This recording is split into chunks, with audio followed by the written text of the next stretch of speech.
Alors bonjour à toutes et à tous.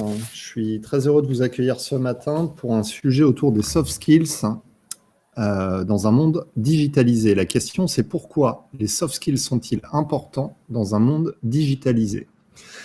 Et pour m'accompagner ce matin, je reçois deux experts qui sont Julien Bourret et Vincent Hamoudi. Je vais laisser tout d'abord Julien se présenter. Bonjour Julien. Bonjour Christophe, bonjour à tous. Très heureux d'être parmi vous sur ce sujet ô combien important. Moi, j'accompagne le développement des soft skills en entreprise. J'interviens aussi un petit peu dans l'enseignement supérieur depuis une dizaine d'années. Mon but, c'est d'aider la transformation, les transformations multiples qui sont en cours grâce à l'identification de ces compétences qui vont venir fluidifier un petit peu nos rapports personnels et puis notre rapport aux autres. On va en parler. J'interviens également aussi un petit peu dans le sport de haut niveau où je puise des secrets de bien-être professionnel qui sont très utiles parce que les sportifs de haut niveau ont professionnalisé, on pourrait le dire, les soft skills. Voilà, puis je suis le co-auteur de deux ouvrages sur le sujet, l'un qui s'appelle Soft Skills et l'autre Le Réflexe Soft Skills, et récemment co-créateur avec Open Classroom du cours Développer vos soft skills. Voilà. Tu as un blog aussi, Julien? Alors, je l'ai mis de côté pour l'instant. Cette année, D'accord. je vais gérer un petit peu les demandes. Il y a aussi beaucoup de demandes de formation en ligne sur les soft skills qui ont été enclenchées, qui m'ont demandé de mettre un petit peu de côté mes activités d'écriture. Et puis Vincent Hamoudi de Open Classroom. Bonjour Vincent. Bonjour Christophe, bonjour Julien et bonjour à tous. Donc je travaille au sein d'Open Classrooms, qui est une entreprise à mission qui vise à rendre l'éducation accessible au plus grand nombre. Donc Julien en a parlé, aujourd'hui on met à disposition du contenu de formation et des diplômes pour que tout un chacun puisse se former, soit monter en compétences à travers justement les soft skills, on va en parler aujourd'hui, mais aussi plus largement sur des sujets liés à la transformation digitale. Je pense à la data, à l'IT, à tous les métiers impactés par le digital, comme les fonctions support aussi avec le marketing, la communication, le business. Bref, on accompagne aujourd'hui un peu plus de 1000 entreprises sur les enjeux, comme je le disais, de mobilité interne, de montée en compétences, mais aussi de reconversion professionnelle. Et c'est important de le dire dans un monde où les choses avancent très très vite. Alors effectivement, les choses avancent très très vite et d'autant plus en cette période et en cette année de crise sanitaire. Le digital était déjà un axe qui commençait à prendre de plus en plus d'essor, que ce soit dans la vie privée, mais également et de plus en plus au sein des entreprises, ce qui entraîne des bouleversements dans les modes de travail et donc dans la perception que les salariés peuvent avoir de leur métier, ce qui demande plus de capacité d'adaptation, d'évolution.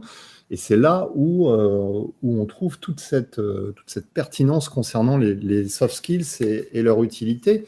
Alors, pour démarrer ce webinaire, je vais poser une question à nos participants sur la façon dont ils voient les soft skills en entreprise. Est-ce que pour vous, les soft skills en entreprise sont plus importants que les hard skills, qui sont les compétences techniques, de même importance que les compétences techniques, moins important, ou est-ce que finalement cela dépend de l'environnement de travail et du métier qu'on exerce? Je vous laisse répondre. Pour l'instant, je suis le seul à avoir les réponses. Je vais vous les communiquer. Voilà, là, il y a cinquantaine de personnes qui ont répondu. Je vais vous laisser encore quelques secondes.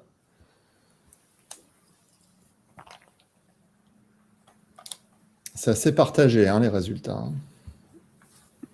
Ça ne m'étonne pas. 89 participants. Allez, on monte gentiment, une centaine, comme ça nous donnera une idée. Allez, je mets fin au vote. Et je partage les résultats. On a 110 participants. Donc, pour 17%, c'est plus important que les hard skills. Pour 31%, c'est de même importance. Moins important pour 1%. Donc, ça montre l'intérêt que vous portez aux soft skills. Et cela dépend de l'environnement de travail et des métiers pour 22%. À chaud comme ça, Julien, ça t'inspire quoi ces réponses? Ça m'inspire qu'il y a une tendance qui se dessine, c'est qu'on met un peu plus le doigt aujourd'hui, et puis ça fait quelques années qu'on met le doigt sur la complémentarité de la compétence. Une compétence, c'est pas juste technique, c'est aussi du soft. Je peux pas mobiliser avec précision ma technique si j'ai pas de la confiance en moi, de la capacité de concentration, peut-être de la gestion des émotions. Donc je pense que les gens qui nous écoutent là prennent conscience que l'humain a une grosse part à jouer aussi dans la mobilisation technique. Donc je suis pas trop étonné, je suis ravi de constater qu'il y a cette prise de conscience. On va en parler. Ouais, on va en parler. Est-ce que, avant de démarrer, pour vraiment bien poser le sujet, tu peux nous donner une définition de la notion de soft skills et en amont, parce qu'hier j'avais posté ce webinaire sur LinkedIn et j'ai eu une remarque. Quelqu'un m'a dit, vous pouvez pas arrêter avec vos terminologies anglo-saxonnes. Est-ce que tu peux expliquer pourquoi on dit soft skills et de quoi ça vient finalement? Parce que finalement, c'est pas vraiment marketing, il y a un sens. Ouais, il y a un vrai sens, c'est que on n'avait pas justement mis le doigt depuis un certain temps dans les entreprises et ça a causé pas mal de problèmes, notamment en termes de management. Il y a beaucoup d'entreprises qui pensaient que le management, par exemple, c'était purement technique. Donc on a pris conscience du besoin de mettre le doigt sur une dimension qui était déjà nécessaire, mais qui n'était pas conscientisée. Et donc le terme soft skills, il vient des grandes universités américaines. Il est arrivé en France il y a une dizaine d'années environ. Les grandes écoles s'en sont emparées pour justement essayer de mettre un mot concret. Donc on n'allait pas sortir des mots du chapeau, on allait prendre ce que certains avaient déjà expérimenté. Je parlais des sportifs de haut niveau par exemple tout à l'heure, ont bien compris aussi cette complémentarité de la compétence. Donc en fait, on prend conscience que il y a des termes qui sont nécessaires d'amener, des choses qui vont devoir nous permettre, par exemple, sur un CV, de repenser la manière dont on parle de ses compétences et utiliser juste le terme compétences comportementales, par exemple, qui pourrait être une traduction de soft skills. Je donnerai une traduction là dans quelques instants, une définition. Ce sera peut-être pas suffisant justement pour rentrer dans un univers qui est pas juste. On n'est pas juste en France à travailler là-dessus. Ça va être très inspirant de s'inspirer d'autres modèles, des modèles anglo-saxons, des modèles qui ont déjà expérimenté justement cette complémentarité de la compétence. Donc c'est aussi pour ça qu'on parle de soft skills. Donc pour donner une définition, toutes les compétences comportementales qui vont venir améliorer notre expérience quotidienne, que ce soit sur le plan personnel, par exemple ma gestion du stress, ma capacité à m'organiser, ma capacité à me concentrer, sur le plan interpersonnel, ma communication, ma capacité de coopération, ma capacité d'écoute, d'empathie, par exemple, et puis également dans mon adaptabilité à l'environnement, à la fois l'environnement présent et puis futur, tout ce qui va être créativité, esprit d'innovation, capacité de projection, d'anticipation, tout ça vont être des soft skills importantes, des aptitudes ou des compétences qu'on va travailler tout au long de la vie, qui vont nous aider à faire les enjeux de transformation d'aujourd'hui et de demain. Est-ce qu'on peut imaginer, là tu... Ouais, ça répond à la question, est-ce qu'on peut imaginer... comme c'est une terminologie et comme on va dire, ça a été conceptualisé dans des universités anglo-saxonnes, est-ce que ça veut dire que ces pays qui ont travaillé en premier sur ces compétences comportementales, est-ce qu'il y a un lien direct avec leur niveau de digitalisation? Est-ce que ça veut dire que nous, par exemple, en France, comme on est peut-être un peu plus en retard d'un point de vue digital aujourd'hui, est-ce que ça veut dire qu'eux avaient... Alors, je pose la question en sachant que de toute façon, la France est un pays qui est en retard d'un point de vue digital, mais est-ce qu'il y a un impact direct qui est causé par un comportement ou une utilisation du digital, par exemple? Pour moi, il y a un état d'esprit qui est en jeu, c'est-à-dire, par exemple concret, le rapport à l'échec. Tout ce qui est digital, tout ce qui est nouvelle technologie va nous inviter à nous adapter et forcément à faire des erreurs, à être insatisfait de notre performance parce qu'on n'arrive pas à faire fonctionner tel outil. Donc il y a un besoin, si tu veux, de repenser peut-être certaines cultures d'entreprise, notamment par exemple le rapport à l'échec. De par le digital, on va être de toute manière amené à être beaucoup plus agile. Alors les méthodes agiles, on pourrait dire, voilà, c'est un terme à la mode, on en entend beaucoup parler. En fait, c'est juste un besoin, quoi. C'est-à-dire qu'on a vraiment besoin de cultiver un nouvel état d'esprit. Par exemple, comprendre que le stress n'est pas un moteur de performance de manière chronique. Et donc, on va devoir repenser certaines méthodes de travail qui ont eu peut-être pour l'habitude d'utiliser le stress comme un élément de motivation, un élément de performance qui malheureusement est de courte durée. Donc, on a besoin de par ces phases qui s'accélèrent, le digital accélère beaucoup les processus, les méthodes, la communication également. On a forcément un besoin de changer notre regard à notre efficacité, à notre rapport à l'échec, à notre rapport aux autres, et notamment à notre rapport à nous-mêmes. On va essayer peut-être de mettre un peu moins sa santé en jeu, notamment avec une ère où on n'a jamais été autant exposé à l'information. Donc il faut apprendre à gérer tout ça, et j'imagine qu'on en reparlera un petit peu tout à l'heure avec des exemples de soft skills qui sont très attendus aujourd'hui dans cette ère digitale. Et est-ce que les soft skills sont en train de faire passer les compétences techniques au second rang? Parce que moi, quand j'ai démarré dans la fonction RH il y a 20 ans, donc j'ai exercé en direction des ressources humaines, et quand on faisait les premières cartographies de compétences, on s'attardait principalement sur les compétences techniques, et puis les compétences, les savoir-être et autres, c'était vraiment à l'époque quelque chose de quasiment secondaire, et c'était presque là pour décorer, hein. Et aujourd'hui, on a l'impression qu'on a inversé complètement la tendance. Donc est-ce que les soft skills sont vraiment en train de prendre le pas complètement? Est-ce que c'est ça qui devient le plus important aujourd'hui pour l'entreprise quand elle considère un collaborateur? Donc, c'est plus une option. C'est-à-dire que, de par notamment le phénomène d'obsolescence, d'automatisation, qui fait qu'aujourd'hui, beaucoup de compétences techniques deviennent rapidement obsolètes, hein. On doit remettre en question constamment notre métier. Donc, on doit, aujourd'hui, par exemple, dans les grandes écoles, moi, je dis souvent, quand j'ai la chance d'intervenir régulièrement auprès d'étudiants, moi, je trouve que c'est très intéressant de les écouter là-dessus, de leur dire qu'ils sont plus formés à des métiers. Ils sont formés à la capacité à faire évoluer les métiers.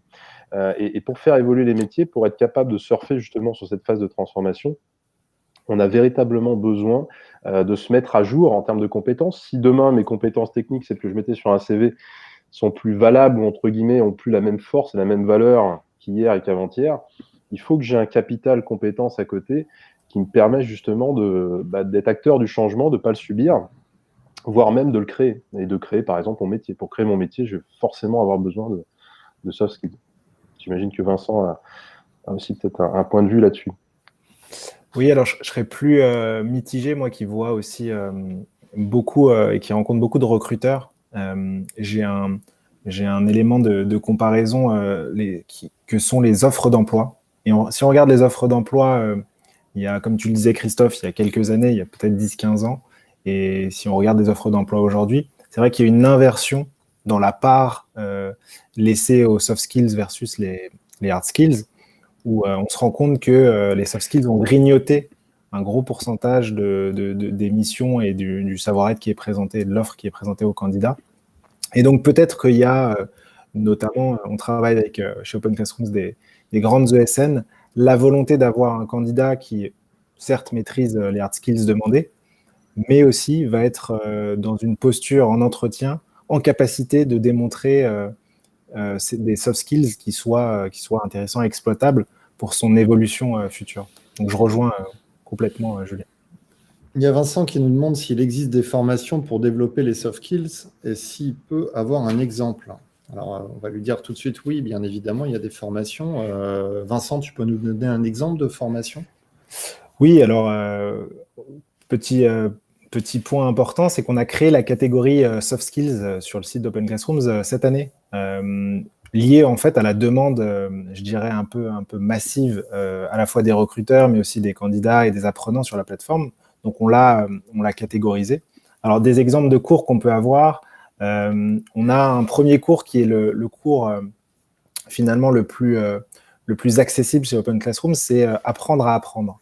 Apprenez à apprendre, c'est un cours qui vous met en posture d'apprentissage et qui est intéressant, Julien en parlera peut-être, mais dans cette capacité qu'on a à se mettre justement dans cette posture de vouloir apprendre quelque chose de nouveau, d'avoir la curiosité de le faire et si on veut aussi de découvrir toutes les intelligences qui existent, puisqu'on sait qu'il y a différents types d'intelligence, et donc en fonction de l'intelligence qu'on va avoir, de pouvoir se positionner face à l'apprentissage.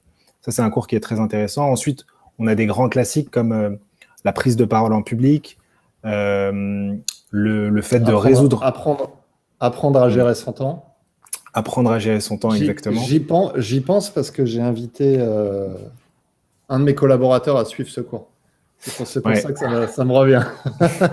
Ouais, la gestion du temps a été très sollicitée sur les derniers mois. On a bien sûr le cours de Julien, développer ses soft skills, puisque la notion de soft skills en fait est aussi nouvelle. Donc il faut aussi arriver à cartographier, je dirais, ces soft skills et savoir qu'on peut les faire évoluer aussi et qu'elles ne sont pas figées dans le temps.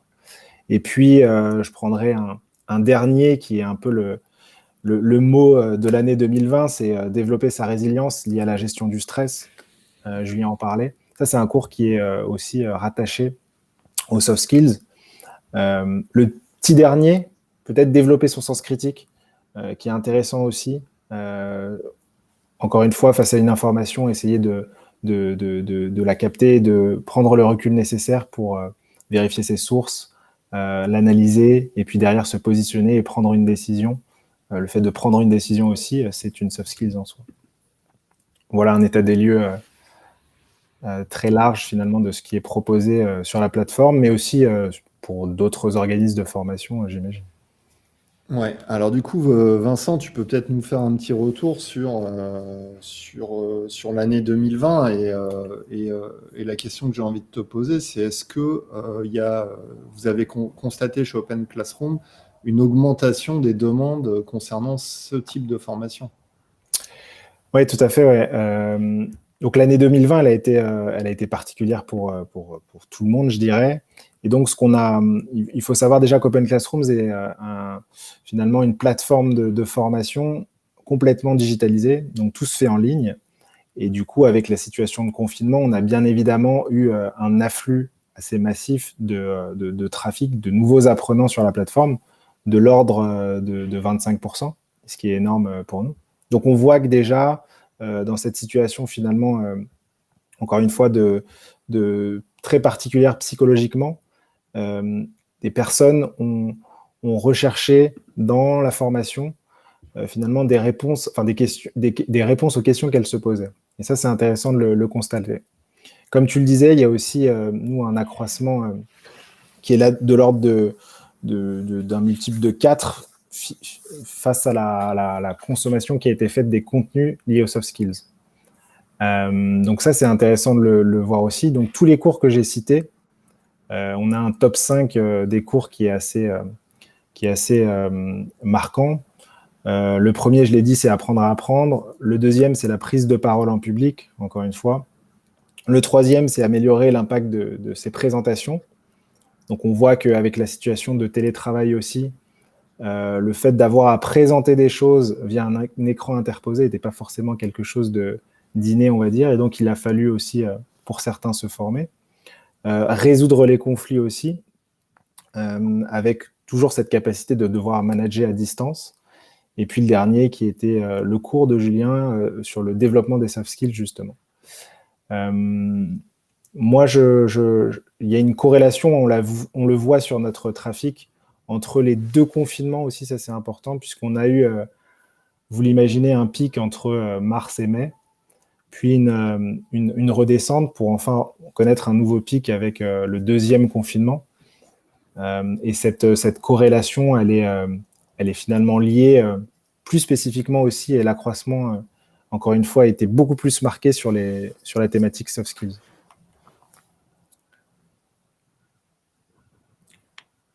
Voilà l'état des lieux. Alors, là, il y a un certain nombre de questions qui arrivent. Il y a notamment Agnès qui nous demande si on peut évaluer les soft skills. On va y revenir dans quelques instants. Bon, la plupart des gens nous disent finalement les soft skills et les hard skills, finalement, il n'y a peut-être pas,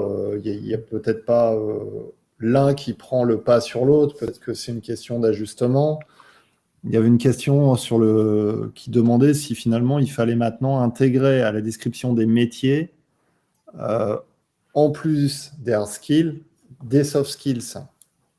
Mais comme l'a dit Julien tout à l'heure, finalement le soft skills tout seul, isolé, n'a pas forcément d'intérêt. Le soft skills va accompagner par exemple un hard skills.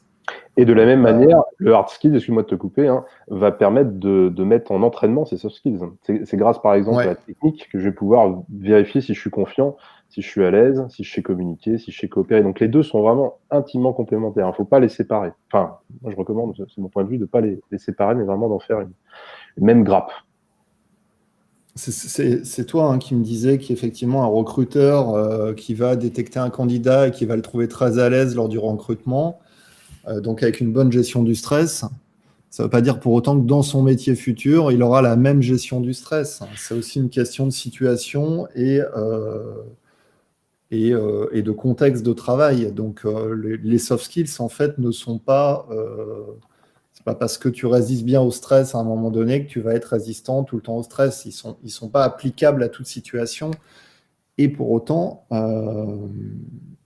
c'est aujourd'hui une des clés du recrutement. Donc, la question qu'on s'était posée aussi, on en avait discuté pendant la préparation, c'est sur le développement de ces soft skills. Là, on a parlé effectivement des formations qu'on peut trouver. Je vais peut-être demander à Vincent tout de suite. Tu m'avais parlé du cas, par exemple, de McDonald's qui formait ses collaborateurs. Est-ce que tu peux nous expliquer un peu dans la pratique comment les entreprises font pour former leurs collaborateurs aux soft skills? Et est-ce que c'est ouvert à tout le monde? Est-ce que n'importe qui peut se former n'importe où, quasiment à sa guise, en fait? Oui, c'est une bonne question. Le cas d'usage de McDonald's France est un très bon exemple. Aujourd'hui, on a un partenariat sur une partie des restaurants de McDonald's France pour justement mettre à disposition notre catalogue de formation pour finalement les équipiers et les managers en restaurant, pour faire simple. Il faut savoir que ces populations sont généralement très peu ou pas diplômées, et du coup ont un rapport à l'éducation et à la formation qui est généralement parfois compliqué. Donc mettre dans les mains, pour faire simple, une plateforme de formation avec des cours à suivre, c'est finalement se remémorer de mauvais souvenirs pour eux. Donc, ce qu'on a proposé à McDonald's France, c'est la possibilité pour les collaborateurs de laisser finalement ouvert notre catalogue, comme vous pouvez l'avoir sur Netflix, par exemple, et de choisir en fonction des thématiques qui les intéressaient leur formation. Et il a été intéressant de regarder justement la consommation de formation, encore une fois, pour ces équipiers de restaurants McDonald's. Alors, ce qu'on a noté, c'est que justement le point numéro 1, c'est que la consommation s'est faite sur les temps hors temps de travail et généralement dans les temps de transport. Alors ça, c'était avant que finalement les restaurants ferment liés au confinement, mais on remarquait que pendant finalement les salariés nous ont fait ce retour qu'ils utilisaient et regardaient les vidéos et analysaient le texte pendant leur temps de transport qui est un peu un temps mort finalement pour eux. Ça, c'est le premier point. Le deuxième point, c'est qu'on a aussi un intérêt, une appétence pour le sujet soft skills qui a été très développé pour ces salariés, qui sont dans des situations, on l'a dit, face à de la gestion du stress en restauration rapide, face à des conflits parfois qui peuvent intervenir avec des clients notamment, et qui sont aussi liés à la capacité qu'ils vont avoir à résoudre ces conflits et en même temps avoir un sens du service client qui est une des soft skills aussi reconnues. Donc, ce qui est intéressant de voir encore une fois, c'est que ces sujets, ils ont été finalement les plus plébiscités par les collaborateurs de McDo et que ça s'est fait assez naturellement. Alors, c'est intéressant ce que tu dis parce que déjà, il y a la dimension où le collaborateur choisit sa formation et fait la démarche de s'auto-former quelque part. Tout à fait, oui. Il n'y a Exactement. Pas Alors, on lui propose un catalogue, mais on ne lui dit pas tu dois te former, tu dois suivre tel parcours. Parce que on est encore trop aujourd'hui dans des stratégies RH avec des plans de formation où très clairement ça emmerde les salariés qui disent je suis obligé d'aller en formation tel jour. Donc, est-ce que tu penses qu'il y a un meilleur taux d'engagement avec cette démarche de McDonald's ou d'autres c'est-à-dire d'ouvrir des catalogues de formation en libre service, hein, comme tu l'as dit, un peu comme le ferait un Amazon, un Netflix. Est-ce que c'est ça l'avenir en fait de la formation? Est-ce que c'est ce qui permettra de donner le plus d'outils aux salariés pour développer leurs compétences? Est-ce que c'est le meilleur axe d'un point de vue communication et accompagnement au changement que doivent mettre en place les RH? Et je pense, oui, et j'en suis même convaincu, on a encore une fois généralement quelques années de retard par rapport au monde anglo-saxon, et les anglo-saxons l'ont catégorisé ou théorisé sur le terme d'education as a benefit. Aujourd'hui, quand tu es collaborateur ou salarié d'une société, tu as accès potentiellement à un restaurant d'entreprise, à une salle de sport, à un tas d'avantages qui permet aussi pour le collaborateur de rejoindre l'entreprise et d'y rester. Donc, on favorise l'attraction et la rétention. Aujourd'hui, on pourrait considérer la formation comme un véritable levier de développement personnel pour le collaborateur. Et encore une fois, de lui permettre d'assouvir toutes les envies qu'il aurait en termes de développement personnel.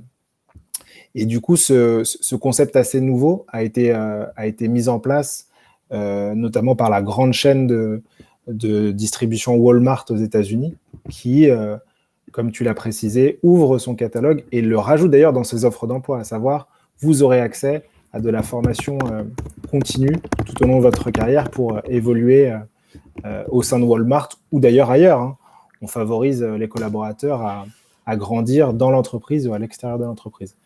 Et je pense que dans un monde où les entreprises finalement sont en concurrence entre elles sur le recrutement de collaborateurs et le rapport de force est un peu inversé, c'est un avantage aujourd'hui à prendre en considération. Et pour moi, il n'est pas assez encore développé dans les entreprises françaises. Et comme tu le dis, le collaborateur aujourd'hui vit la formation comme une contrainte plus qu'une opportunité de se développer. Ouais, et là, on a une question. Je veux dire, il y a des fois même un manque d'accompagnement. Moi, j'accompagne beaucoup de collaborateurs sur la gestion du stress à distance, ils suivent beaucoup de formations là-dessus. Et derrière, le manager, il n'y a pas de feedback, il n'y a pas de retour, il manque un lien, justement. Alors, pas tout le temps, hein. Il y en a pour qui le lien est fait et la démarche est vraiment sincère et accompagnée. Mais si le collaborateur se retrouve tout seul formé et que derrière, c'est limité à son propre champ d'interaction avec ses collègues proches, ça va pas le faire. Il va manquer de cohérence globale sur justement la dynamique globale de l'entreprise, quoi, qui va pas suivre le mouvement. Parce que tout ça repense nos méthodes de travail. Hein. Ça nécessite d'apprendre à travailler différemment. Oui, il faut de toute façon un lien à un moment donné. On ne peut pas laisser quelque chose comme ça en libre service et ne pas du tout le réguler ou ne pas aller récupérer de feedback auprès des collaborateurs pour savoir si les programmes sont adaptés, etc. Il y a une question de Jean qui nous demande... finalement, si vous ouvrez un catalogue de formation et que personne ne l'ouvre, qu'est-ce qui se passe en fait? Comment les RH... Alors moi, je pense que c'est... Bon, on dit les RH, mais à un moment donné, Julien vient de mettre aussi l'accent sur le fait que c'est quand même le manager le plus proche des collaborateurs et c'est peut-être aussi à lui de faire ce lien entre un plan de formation qui a été imaginé et qui doit être suivi par les collaborateurs. Donc, le manager doit aussi inciter, je pense, ses salariés à aller consulter ces catalogues, à les orienter, comme moi je l'ai fait, par exemple, sur la plateforme Open Classroom, en allant dire à un de mes collaborateurs, voilà, tu as peut-être un petit souci d'organisation de ton temps de travail, je t'invite à aller suivre cette formation sur comment optimiser ton temps. C'est aussi le rôle des managers de s'impliquer dans le développement et dans l'accompagnement de leurs collaborateurs. C'est ça la démarche? Oui, alors ouvert à remettre eux aussi peut-être des choses en question. Ouais, bien sûr. Après, le propos et la proposition est un peu brute. Hein. On ne met pas entre les mains le catalogue et on demande aux collaborateurs de se débrouiller. Hein. On va, comme tu dis, Christophe, déjà impliquer le manager, puis réaliser un onboarding sur la plateforme pour pouvoir présenter comment s'y retrouver, comment vivre la meilleure expérience possible, et relancer régulièrement aussi pour favoriser l'engagement sur des nouveaux cours qui sortent, sur des sujets des cours qui sont suggérés à l'apprenant en fonction de un peu encore une fois comme sur Netflix, vous avez regardé ce film-là pourrait vous intéresser. Tous ces éléments qui en termes de user experience, permettent à l'apprenant d'être engagé de nouveau, donc avec des rappels, des relances. Et puis, on l'oublie souvent, mais il y a une petite aussi carotte, entre guillemets, en fin de parcours, qui est un certificat de réussite, qui permet à l'apprenant de le valoriser sur ses réseaux sociaux, sur son CV, en plus de bien évidemment toutes les notions qu'il a acquises au cours de la formation. Donc, ces éléments combinés... Ouais. Excuse-moi, Vincent, je te laisse finir. Non, je disais que ces éléments combinés favorisaient vraiment l'engagement sur la plateforme. Il y a une question d'Agnès qui est intéressante, peut-être un peu sur les axes culturels dont on parlait au début. C'est: pensez-vous que l'éducation à la française encourage ou abîme les soft skills naturels, et pensez-vous que cela se ressente ensuite chez les adultes en entreprise ou recruteurs? Julien? Alors, moi, je ne veux pas jeter la pierre sur l'éducation nationale, parce que c'est pas facile d'enseigner, hein, c'est pas facile de développer le potentiel des jeunes, hein, mais par contre, il y a des choses qu'on ne fait pas. C'est peut-être pas forcément l'éducation nationale, c'est si on voit ça plutôt d'un point de vue culturel. La culture française, ce que nos parents nous apprennent, plus que l'école nous apprend. Moi, j'entendais plutôt comme ça. D'accord. Dans ce cas-là, c'est vrai qu'on peut se poser la question, est-ce que mon éducation me permet de tracer ma propre voie? Parce que de toute manière, dans les faits, on voit bien aujourd'hui qu'il n'y a pas de voie tracée. En moyenne, les générations d'aujourd'hui vont changer 13 fois de métier dans leur vie, au minima. On va avoir besoin de créer sa voie et de ne pas subir le changement. On va avoir besoin de libérer son esprit critique. Vincent en parlait tout à l'heure avec l'exemple de formation demandée. On va avoir besoin de libérer sa confiance, donc de se tromper, de faire des erreurs. Est-ce qu'on a le droit à l'échec dans notre éducation? Est-ce que l'échec est vu comme un moteur d'apprentissage? Je rappelle que c'est un des modes d'apprentissage préférés du cerveau. On n'a pas appris à marcher en marchant, mais en tombant, hein. Donc, est-ce que dans notre culture française, on invite justement non seulement à ce droit à l'erreur? Peut-être que oui, hein, je pense que dans pas mal de milieux, c'est le cas, mais c'est pas forcément le cas dans tous les milieux. Et est-ce qu'on invite justement cette culture de l'autonomie, de la liberté aussi, hein, d'aller chercher sa propre liberté? Ça peut paraître utopique, hein, quand on dit ça, mais en fait, il y a un Français sur deux qui veut monter sa boîte, qui veut être à son compte. C'est pas par hasard. C'est peut-être parce qu'on veut donner du sens à son activité. Donc, je pense que c'est ça l'enjeu, en fait. C'est cette capacité à donner du sens, de la liberté, de la confiance. Le regard qu'on va porter sur autrui va être très important. Moi, quand j'étais plus jeune, on m'a dit que je serais pas entrepreneur. Heureusement que je me suis pas laissé conditionner par ça, pour suivre mes envies, mes intuitions, et être capable justement d'avoir confiance en ses envies, ses intuitions. Je pense que c'est un petit peu ça l'enjeu. Donc, faut inviter les jeunes, faut inviter les générations qui viennent à libérer leurs envies, leur créativité, et surtout leur audace, hein, parce il va falloir oser, hein, certaines choses, hein, dans le contexte actuel. Je sais pas si ça répond à la question, mais voilà. Ça y répond en partie. Après, je pense, sans me tromper, que cette année a quand même permis d'accélérer certains biais cognitifs qui étaient un peu bloqués, certains ancrages. Je pense qu'on a pu assister à des transformations de comportement qui ont été accélérées aussi par la crise, hein. Il n'y a pas que du mauvais dans cette crise, il y a aussi du bon par rapport à certaines évolutions de pensée, de façon de faire. Et il y a quand même des bonnes choses aussi à en tirer quand on fera le bilan peut-être dans 1 an ou 2 de tout ça. Mais effectivement, moi je comprends la question d'Agnès. C'est vrai qu'on se rappelle tous à l'école pourquoi on parle tous mal anglais, allemand, espagnol, etc. Parce qu'à l'école, quand tu te trompes sur un mot, dans la culture française, on se fout de ta gueule. Dans la culture américaine, tu te trompes sur un mot ou tu as une question à poser, on t'applaudit. Donc il y a quand même ce problème aussi, je pense, ces ancrages culturels sur lesquels à un moment donné il sera intéressant d'évoluer. Et tu as raison, Julien, quand tu dis que finalement, à un moment, il faut se prendre par la main, il faut y aller, quoi. Faut passer au-delà de tout ça. Et il y a des disciplines qui permettent de le faire naturellement, hein. Si vous pratiquez un sport, vous allez avoir justement un retour en temps réel sur votre confiance en vous, sur votre capacité de concentration, etc. Donc, tout n'est pas noir, hein. On a déjà de bonnes initiatives. Il faut juste encourager justement ce développement du potentiel qui va être nécessaire pour surfer l'incertitude.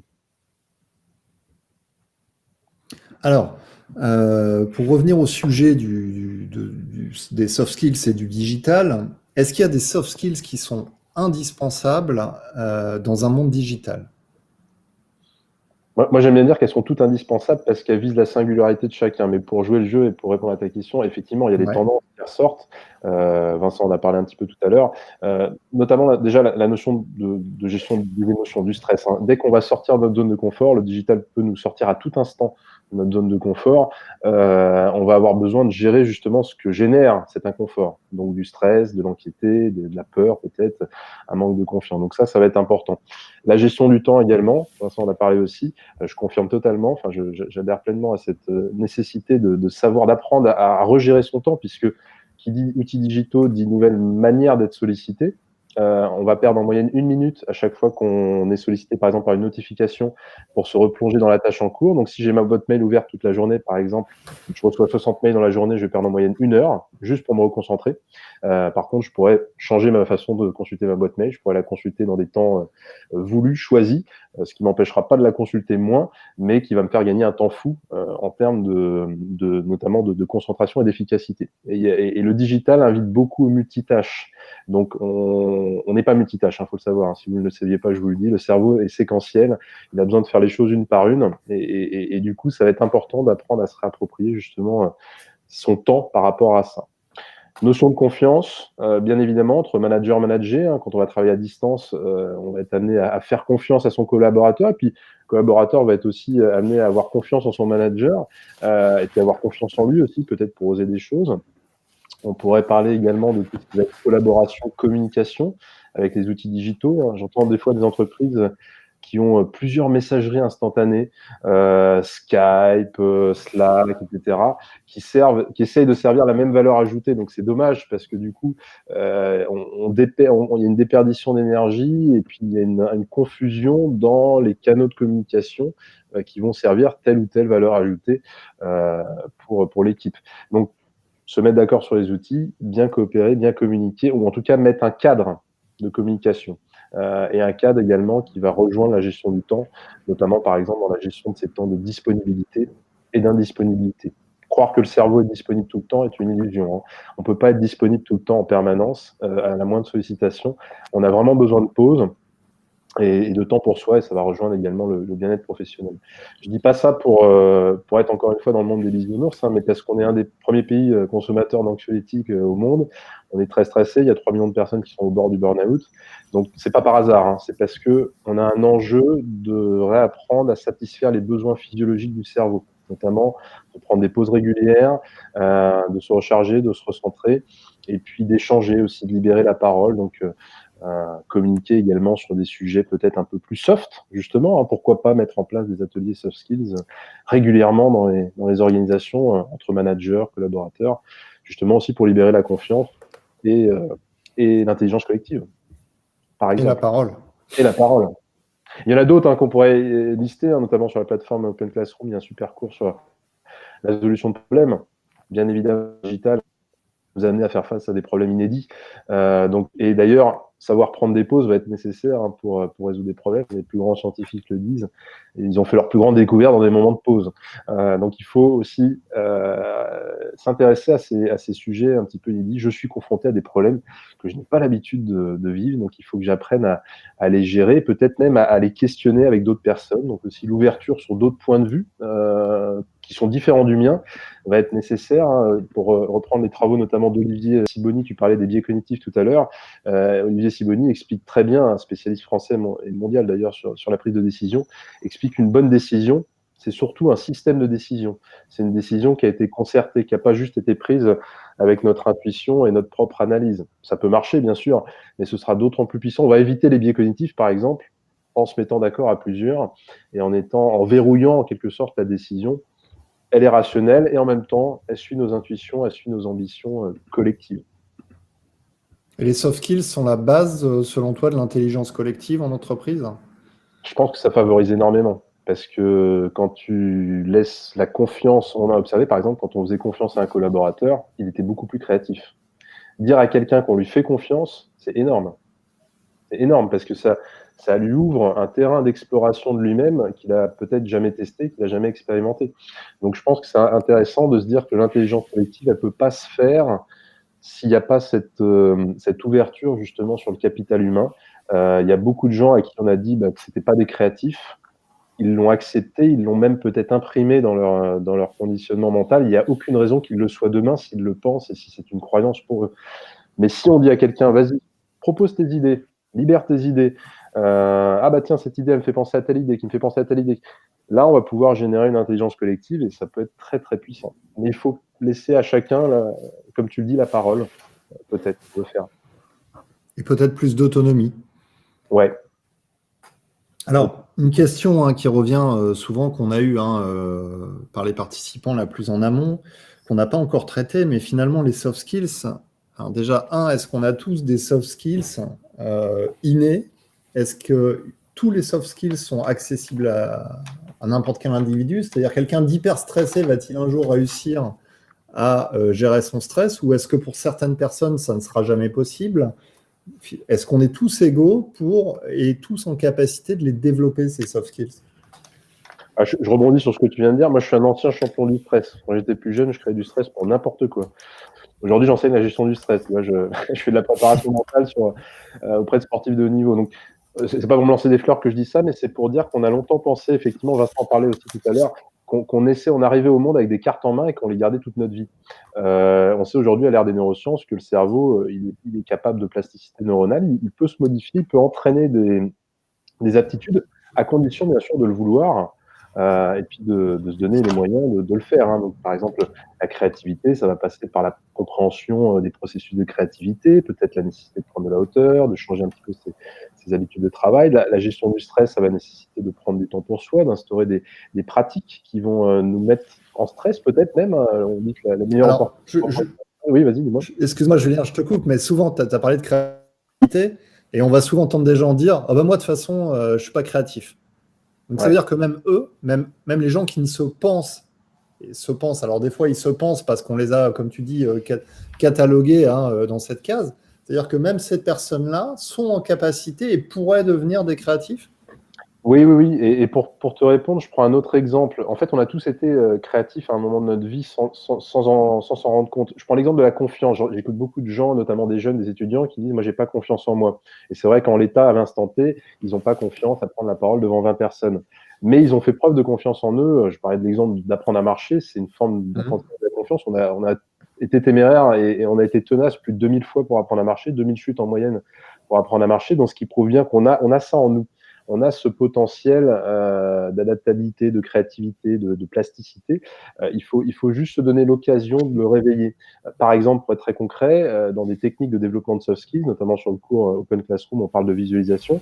Donc, il y a une méthode d'atteinte d'objectifs où on aborde l'un des grands secrets des sportifs de niveau, qui est la visualisation. Au départ, pour beaucoup de gens, ce sera compliqué de visualiser, d'imaginer un scénario positif, un scénario de performance.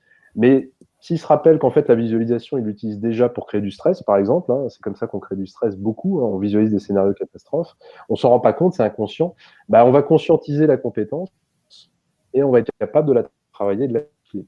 Le développement de soft skills passe beaucoup par une prise de conscience déjà de la soft skills. Elle existe, on l'a déjà mobilisé, d'autres y arrivent autour de moi, je vais pouvoir m'en inspirer, on apprend beaucoup par mimétisme également, donc on peut aussi développer les soft skills par mimétisme, et on peut développer par exemple, vous prenez n'importe quelle personne qui cherche on va dire, à surperformer, à atteindre ses objectifs, il va être obligé de développer, d'améliorer ses soft skills pour atteindre un objectif qu'il n'a jamais atteint.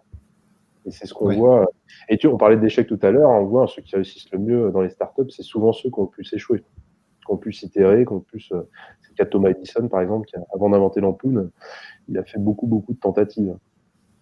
D'ailleurs, on lui a demandé comment vous avez fait pour supporter autant de fois l'échec. Il a dit j'ai jamais échoué, j'ai juste fait plein de tentatives qui n'ont pas fonctionné.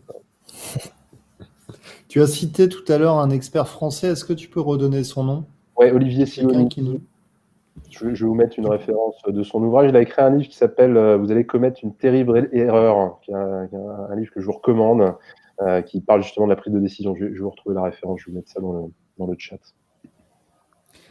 Alors, tout à l'heure, on a eu pas mal de questions sur, j'ai vu passer dans le chat, Bah oui, mais finalement, ces soft skills, comment on va les évaluer? Comment ça fonctionne? Est-ce qu'on peut les évaluer? Alors, on va poser une petite question sur ce sujet pour rebondir dessus. Donc, comment pensez-vous pouvoir évaluer les soft skills? Est-ce que vous pensez qu'on peut le faire à partir de tests, comme ceux que vous pouvez trouver sur le marché, des éditeurs de tests? Est-ce que la meilleure pratique, c'est l'auto-évaluation? Est-ce que c'est l'évaluation à 360 degrés, donc par ses collaborateurs, ses collègues, son manager, etc., croisés?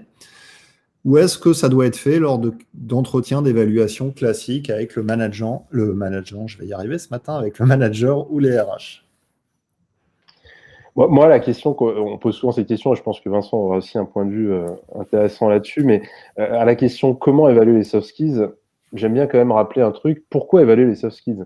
Ouais. C'est quoi l'enjeu en fait? Qu'est-ce qu'on cherche à faire? Est-ce qu'on cherche justement à développer le potentiel, à accompagner la personne, ou est-ce qu'on cherche finalement à apporter un jugement ou un critère d'atteinte d'objectifs particuliers? C'est vraiment une question qui anime beaucoup, beaucoup d'acteurs dans le monde à la fois universitaire, dans l'enseignement supérieur, dans le monde de l'entreprise. Il y a même des chercheurs du MIT qui travaillent là-dessus sur mettre en place des algorithmes d'évaluation des soft skills. Moi, j'aime bien me demander déjà pourquoi, c'est quoi une bonne évaluation soft skills? Par exemple, quelqu'un qui va être trop confiant, est-ce que c'est une bonne chose? Pas forcément, il va peut-être prendre des risques démesurés. On l'a vu d'ailleurs dans la finance de marché. Ouais. Donc ça va être intéressant de mettre des critères sur qu'est-ce qu'on recherche, c'est quoi l'intention initiale. J'ai entendu moi, des entreprises qui mettent en place des processus d'évaluation soft skills sans concertation avec leurs collaborateurs. C'est impensable, c'est inimaginable, ça n'a aucun sens, puisque déjà, il faut comprendre ce qu'est une soft skill. Une soft skill, c'est avant tout personnel. On n'a pas tous les mêmes soft skills. On l'a dit tout à l'heure, c'est également contextuel. Donc, ça va être important pour mettre en place des évaluations, que le collaborateur peut-être définisse aussi lui-même ses objectifs, sur quoi il veut progresser, sur quoi il veut s'entraîner, et que ce soit vraiment en adéquation justement également avec la dynamique d'équipe. Tout le monde doit être gagnant, l'entreprise aussi dans cette réflexion, mais aussi les collaborateurs, il ne faut pas les oublier dans cette dimension-là. Donc dans l'enseignement supérieur, par exemple, ce qu'on va mettre en place, c'est très variable d'ailleurs selon les écoles, mais ça va être beaucoup de pratiques, d'expérimentation. On va essayer de progresser sur certaines facettes, par exemple la prise de parole, par exemple la gestion du stress. On va se mettre en situation et on va voir si on arrive à activer, bien sûr avec l'accompagnement de coach et de spécialistes là-dessus, mais si on arrive à activer dans certaines situations ce genre de soft skills. Mais ça reste sur des modules parfois de quelques heures, donc ça ne couvre pas forcément tous les contextes.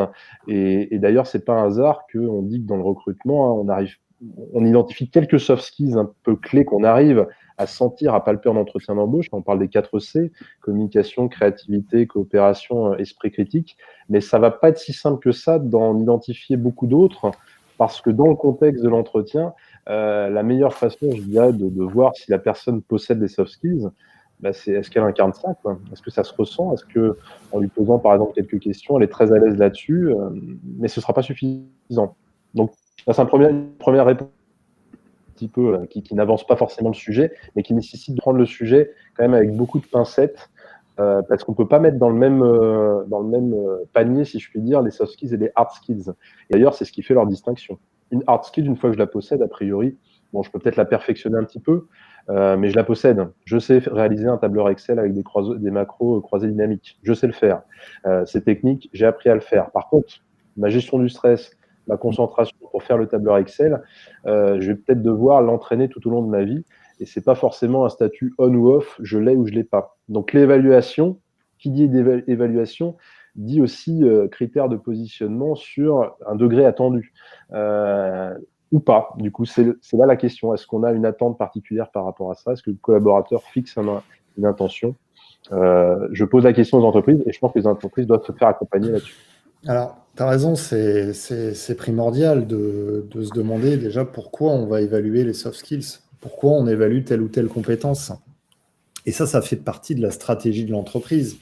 Elle peut évaluer les soft skills dans le cadre d'une transformation des métiers parce qu'elle sait qu'elle a besoin d'upgrader certains soft skills pour aller vers une trajectoire d'organisation, par exemple, ou de mise en place de nouveaux services ou autres. Typiquement, on organise un webinaire la semaine prochaine sur une branche d'activité sur les métiers de l'assistance, donc tout ce qui est assistance, hein, et effectivement, qui subissent de grandes transformations liées notamment à la digitalisation.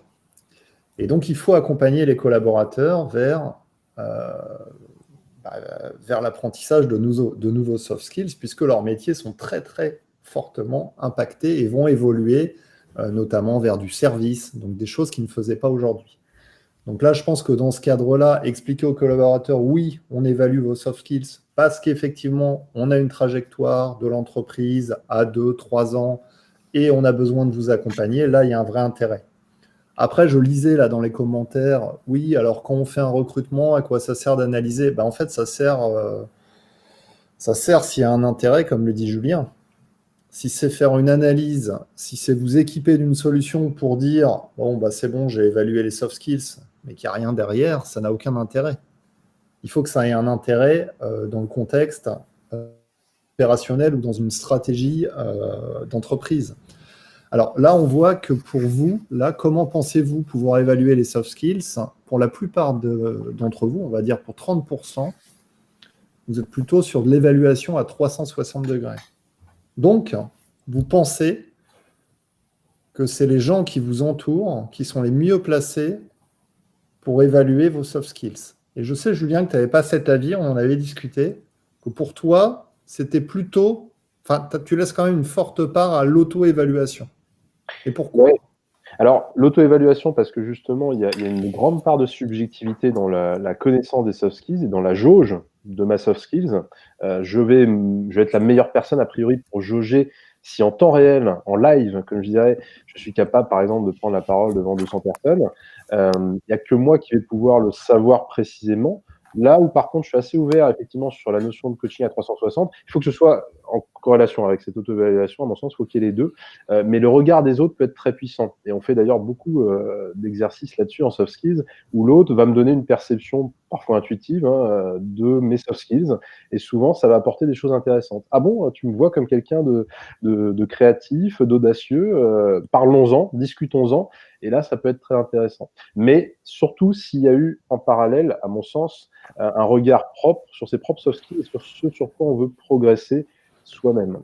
Et là, l'évaluation a du sens parce que si moi-même je prends de la hauteur sur mes propres soft skills, donc si je m'évalue moi-même, c'est beaucoup plus facile pour moi de cerner mes points d'amélioration, mes points de perfectionnement. Ça va faire appel à mes échecs, ça va faire appel à mes réussites, ça va faire appel à mes objectifs également et à ce que j'ai envie de retravailler. Donc pour moi, les deux peuvent être intéressants. Et puis le recruteur peut aussi poser un certain nombre de questions, un petit peu comme le ferait un coach. Le coach utilise beaucoup le questionnement pour aller creuser, essayer de voir justement si la soft skills, elle est vraiment incarnée ou si elle est un peu en surface. Et ça répond aussi à la question des compétences innées ou développables. Oui, il y a des soft skills qui sont innées, et puis il y en a qu'on va peut-être approfondir, cibler, parce que justement, on a évalué qu'on les maîtrisait pas assez, qu'on avait besoin de se perfectionner là-dessus pour faire face à d'autres contextes où on en aura besoin.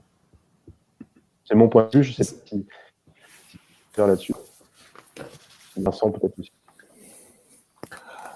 Oui, je pense que l'évaluation a toujours le défaut d'être statique, et pour l'évaluation de soft skills, j'opposerais le terme de dynamique dans le sens où tu l'exposais, Julien, à savoir c'est par la pratique finalement qu'on va pouvoir les développer et les évaluer dans le temps. Parce que ce qu'on oublie souvent, c'est qu'on arrive avec un jugement assez figé finalement quand on évalue quelqu'un, mais que dans la dimension de soft skills, on a une capacité finalement dans le temps à progresser beaucoup plus, je dirais, de manière claire que parfois sur d'autres sujets. Donc ce qu'on fait, je vous donne un exemple, mais chez Open Classrooms, on se fixe aussi des objectifs, des OKR qui sont des objectifs chiffrés d'un point de vue purement performance, on va dire, mais aussi des objectifs liés au développement des soft skills. Et ça, je pense que peu d'entreprises le mettent en place dans le cadre d'entretien individuel. Par exemple, si on prend le cas de la prise de parole en public, je peux me fixer dans l'année je ne sais pas, 4 à 5 prises de parole en public, dans des contextes différents, en webinar, en physique, face à 2 interlocuteurs, 300 interlocuteurs si j'ai l'occasion de le faire. Et comme ça, voir ma progression du développement de cette soft skills-là en particulier. Donc, je pense que ce n'est pas quelque chose de figé, qu'encore une fois, il faut l'évaluer dans le temps, encore une fois. Alors, ça fait bientôt 1 heure qu'on est ensemble. Alors, on a traité un peu le sujet, je ne vais pas dire un peu, c'est parti un peu dans tous les sens, mais c'est normal, hein, c'est un sujet qui est très complet, complexe. Moi, j'avais quand même une question, est-ce qu'il n'y a pas une dérive aujourd'hui au niveau des entreprises? Alors, on a eu beaucoup de questions hein, sur notamment cette dimension d'évaluation des soft skills et à quoi ça servait pour les entreprises. Et tu as bien parlé, hein, Vincent, du recrutement, de l'impact que ça avait aujourd'hui dans les recrutements, dans les descriptions de fiches de poste, etc. Mais finalement, en quoi un recruteur peut être capable d'évaluer lui-même des soft skills lorsqu'il est en entretien? Est-ce qu'il n'y a pas un risque, en fait, à partir du moment où l'entreprise va dire, bah, moi, ce qui m'intéresse, c'est ces 3 soft skills-là, recrutez-moi des gens qui les ont. Est-ce qu'on ne va pas tomber dans une dérive? On a beaucoup parlé ces derniers mois de attention à ne pas recruter des clones. Est-ce qu'on ne risque pas de tomber là-dedans à un moment donné à trop standardiser? Parce qu'on sait qu'aujourd'hui, les hard skills, bon, ce n'est pas secondaire, mais finalement, c'est plus facile d'acquérir un skills quelque part qu'un soft skills. Ça peut être plus facile. Donc, est-ce qu'on n'a pas ce risque de clonage pour certaines entreprises? Julien, tu as un avis là-dessus? Je pense que tu touches vraiment un point hyper important. Il ne va pas falloir mettre la soft skills, encore une fois, dans le même panier que la compétence technique. C'est pas la même chose. C'est quelque chose qui va vraiment se pratiquer tout au long de la vie. Donc, si on attend de quelqu'un une certaine batterie de soft skills, ça veut dire qu'on est plutôt dans quelque chose de figé. On associe cette personne-là à telle soft skills et c'est sa personne. C'est ce qu'on attend de lui. Mais là, on est encore dans quelque chose où l'individu, il reste la même personne tout au long de sa vie, ce qui n'est pas le cas quand on aborde cette notion de soft skills. Donc, je dirais que là, ta question, elle ouvre aussi sur qu'est-ce qu'un recrutement? Comment va se passer le recrutement? Est-ce qu'il n'y a pas, par exemple, un intérêt à étaler le recrutement, comme le disait Vincent, sur la durée? Moi, j'ai un ami des RH qui, dans ses process de recrutement, il a une partie du process, c'est tout simple, il va mettre la personne, le postulant, il va le mettre dans l'entreprise pendant 3 heures, et puis il va voir comment elle se comporte, est-ce qu'elle arrive à créer du lien, est-ce qu'elle arrive peut-être à proposer des idées, peut-être à commencer à s'initier dans les échanges. Il va l'observer, pas espion, mais il va faire un bilan avec elle à la fin des 3 heures pour justement voir ce qui s'est passé. Donc, ta question, elle est hyper intéressante. Et pour moi, le point de vigilance à avoir, c'est surtout de ne pas arriver dans quelque chose de figé qui définirait la personne comme X, Y, soft skills, et c'est tout, quoi. Et bien comprendre qu'on est dans quelque chose de dynamique. On est dans des compétences. On va peut-être en acquérir demain de nouvelles. Moi, je m'intéresse. Ouais. C'est évolutif, ouais. C'est évolutif, ouais. Il faut que ça intègre ça, je pense. Bah écoutez, je vous remercie, Julien et Vincent. Je pense qu'on a passé un bon moment ensemble sur le sujet. Tu voulais ajouter une petite conclusion, Julien? Il y a quelque chose qui tient à cœur dont on n'a pas parlé ou... Il y a quelqu'un dans le Agnès qui nous dit, c'est intéressant ce qu'a dit Agnès, elle dit pour recruter les soft skills, il faut être soi-même un expert soft skills. Sans forcément être un expert, tout le monde est expert soft skills, mais les participants, je pense qu'il faut effectivement avoir ce regard soft skills et être capable de comprendre que l'individu, c'est pas quelqu'un de figé, c'est quelqu'un qui peut changer, qui peut évoluer et qui peut surtout participer à son propre changement et pas le subir. Et s'il y a ce regard-là, je pense que déjà, ça va réveiller pas mal de choses. Bon, bah super. Et puis, on invite tout le monde à suivre ton cours sur Open Classroom. Vincent, tu peux peut-être nous mettre un petit lien, non, de... Oui, je mets dans le chat le lien. Tout à fait, oui. Et puis, tu peux prendre le mot de la fin, hein, Vincent, si tu veux conclure. Non, on l'a vu, c'est encore une fois un sujet qui cristallise beaucoup d'attention, je dirais, et à juste titre. Donc, c'est intéressant de le creuser. Je dirais que, encore une fois, et je réinsiste sur le cours de Julien, qui est intéressant, le fait de développer ses soft skills. Donc, c'est ce cours que je vais vous mettre en lien directement. il est intéressant parce qu'il permet de faire un état des lieux sur sa connaissance de soi finalement aussi et de ce qu'est une soft skills. Donc on revient sur des éléments de définition et aussi d'évaluation potentielle avec encore une fois la vision dynamique de la chose. On l'a vu aussi dans des processus de recrutement ou de mobilité interne, des compétences qui sont aujourd'hui clés pour pouvoir se projeter, soit recruter, soit être recruté, soit changer de métier. Donc forcément, il y a un impact qui est très, très fort. Et je dirais que on dit souvent que les soft skills vont nous distinguer de la machine ou du robot, et ça, il faut le garder à l'esprit. Je le vois sur certains métiers où les soft skills sont très, très, très, très déterminantes, hein, où la négociation, ou la capacité d'écoute, le sens critique ou la prise de décision peuvent être clés. Je pense qu'on peut ne pas limiter ces soft skills uniquement à des métiers dits col blanc, mais aussi des métiers dits col bleu, où on voit qu'il y a un impact directement à faire le distinguo entre, d'un côté, la machine qui va automatiser des tâches, et de l'autre, l'humain qui, lui, va penser la chose et la gérer face à ses émotions, notamment. Voilà. Ça marche. Je vous ai mis le lien dans le chat. Alors, attends, parce qu'il y a eu beaucoup de merci. Je ne voudrais pas qu'on l'ait perdu. Voilà, il est là. Je le remets. Je l'épingle. Il y a une question qui est passée, là, qui m'a interpellé juste avant de finir. Quelqu'un qui fait le distinguo entre le comportement et la personnalité. Je voulais ton avis là-dessus, Julien. Ouais, c'est hyper intéressant. Moi, je pense qu'effectivement, on reste la même personne. Il y a des gens qui me disent, mais monsieur, développer les soft skills, les étudiants souvent qui ont peur, qui me disent, mais ça va te changer qui on est. Non, je pense que ça va être un peu plus qui tu es. Révéler un peu plus, justement, peut-être ta personnalité. Et puis, comme le dit la personne qui a posté le commentaire, faire évoluer ses comportements. C'est pour ça aussi qu'on parle de compétences comportementales. On n'est pas obligé de subir, par exemple, un échec ou quelque chose quelqu'un qui nous dit tu vas pas y arriver. Bah, au contraire, c'est un peu comme les X-Men, quoi. C'est notre évolution. Ouais, c'est pas mal. Ça peut être le mot de la fin, ça. C'est pas mal. C'est un peu ça. Bon, je vous remercie tous les deux. C'était agréable de passer ce moment ensemble. Et puis, on va souhaiter un bon appétit à tous nos participants qui étaient avec nous ce matin. Et puis, je vous dis à bientôt et excellente fin de semaine. Et vous retrouverez ce webinaire sur MyRHline demain en rediffusion. Merci pour l'invitation. Merci à tous. Merci. Merci. Merci à bon tous. après-midi. Merci. Au revoir.